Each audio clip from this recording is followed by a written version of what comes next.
Developing story tonight, the search that is continuing for two people who were swept away by flash flooding in uMshwathi near Pietermaritzburg in KwaZulu-Natal. It's after heavy rain that battered the area last night, then left houses and roads severely damaged. Rescue teams have now found the body of a woman in her 40s. This happened earlier today. Let's speak further about the flooding situation in KwaZulu-Natal. In fact, the repeated pattern of extreme rainfall in that part of the country. Bring in from the University of KwaZulu-Natal, Professor Hangwelani, Magidimisha-Chipungu. Good to have you on the program, Professor. So, to what extent is poor town and urban planning responsible for these occurrences, repeated occurrences in KwaZulu-Natal whenever there is quite a lot of rain? Good evening, Tembekile, to you and to all your viewers. Thank you very much. I think you raise a very key point, just to what extent town planning is responsible. And obviously, the first thing we need to acknowledge, and we know now globally, that the issue of climate change is a real one, which affects everyone. And this is something that we need to make peace with it. But what we are actually experiencing in South Africa is obviously issues around what we call land use management, where you find that most of the people are actually housing themselves in low-lying areas, which is actually, to some reasonable degree, is a town planning function because it's deal with land use management. Now, the question is, why do we continue having people despite knowing all the issues that we know in terms of the climate change, residing in low-lying areas? And there are two things to it. One is that we do not have access to land, especially in strategic located land, which is land which is located where people, they're able to access job opportunities. Then the other issue is that most of our people, our communities, are not well equipped in terms of the knowledge as to where they're supposed to be residing. Some of the people, they're not even aware that they're on the low-lying areas. So what has become important is the question of to what extent land use management and developmental control is being done in our spaces. And that's the question that town planners have not answered that question, because it is a town planning function to deal with the development control. On the first point that you raised about, for example, especially poorer South Africans, black poor South Africans who live in informal settlements, often erecting structures closer to town, much of that, am I right in saying, is a legacy of the historic apartheid spatial planning, where by design these are communities that were kept far from the centers of economic opportunity. Yes, you're very right, Tembekile. Because what happened is that when we open up our cities post-apartheid, there's a missing discussion we didn't have as a country as to how are we going to accommodate everyone once we open our cities. Where are they going to stay? What are we going to feed them?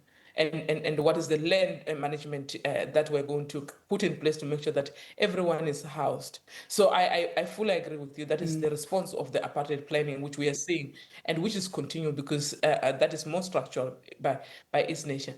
But also you must understand that most of South African, because of lack of job opportunities in rural areas where they currently house most of them, they want to find themselves in urban areas. So this speaks to the issue around concentrating development in major cities. You find that most of the people who are actually erecting this structures, they're trying to be closer to the city and most likely bigger cities. Now, the question is, why is there that we're not actually investing in rural areas to make sure that we complement urban areas so people do not have to actually move from rural areas to urban areas to look for job opportunities? Maybe they can move for tourism purposes. But now what we have in South Africa is a massive investment in urban areas, which actually is detrimental to our planning system because we are not able to house everyone in urban areas or within our cities. And people, they end up housing themselves wherever they want to house themselves. And then that is the issue. The other issue is the issue around the way at which we handle these floods and the reaction approach. So we have become a state which is more reactive. Of course, we do know that we issue some of this early warning and say, oh, we are expecting massive rains. And this is level A. But South Africans, most of them, especially in the low-lying areas, they don't know what that level 5, level, whatever level you're talking about. They don't know the scale of what they should expect.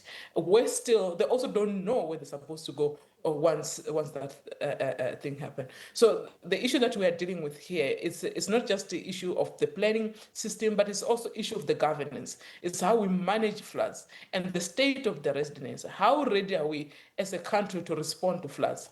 You know, it's very disturbing when you hear. On that point, ma'am, Hello? I was actually going to ask you on the point that you were making and say, so then, how is there anything in the planning, the documents that have been put in place policy-wise from the present-day government that suggests that work is underway to be able to adequately respond to the issues around urban planning, to the issues around the fact that ultimately communication around severe or extreme weather is still very much in such a language that it's not accessible to everyone to understand the gravity of what's on its way? Yeah, I think that's a very important question. It was never about whether we have the right legislation. It's always about, are we implementing what we have in place? The issue around land use management is there, and we should be implementing that. But also what we're supposed to be doing is a question of educating the community. When you say we are expecting level 5, what does that mean for an ordinary South African who's staying somewhere in a low-lying area? But even if they understand the magnitude in terms of the water, what are they supposed to do? Yeah, we do know that people, they are told that government officials are ready, stakeholders are ready, but what does that mean in real time? So they are ready to do what? To wait for someone to get stuck and come and rescue them. Why can't we then, since we know that we are going to expect so much amount of water, we know that we have a number of people who are staying in informal settlement, why are we not proactive to say, let's evacuate people, let's move people, because we know they are going to be affected.